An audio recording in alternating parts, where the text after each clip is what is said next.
The Urban Wellbeing, Housing and Local Government Ministry is studying the possibility of adopting a Korean housing guarantee scheme which will help solve problems with abandoned housing projects in the country. Its minister, Dato Abdul Rahman Dahlan, says that the scheme was a hit in Korea and if implemented successfully here, will transform the property industry entirely. As I understand it, that every transaction is subjected to a certain fee that will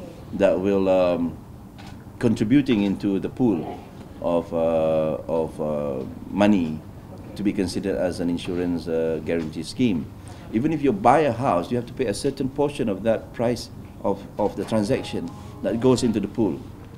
He was speaking to reporters after launching the 6th edition of the Star Property Fair held at the Kuala Lumpur Convention Centre. Abdul Rahman says that what will happen is that a small fee would be deducted from all transactions related to the property industry and pulled into the guarantee scheme itself. If someone defaults, for example, if you buy a house and your housing project is abandoned, then there is a scheme for the scheme will compensate you. Similarly, if the housing is abandoned, then even the banks have some access to the guarantee scheme.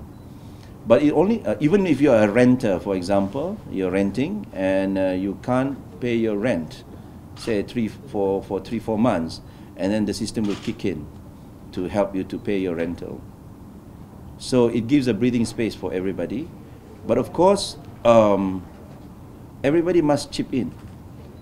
He adds that officials from his ministry would travel to Korea or bring their experts here to discuss the scheme in January next year.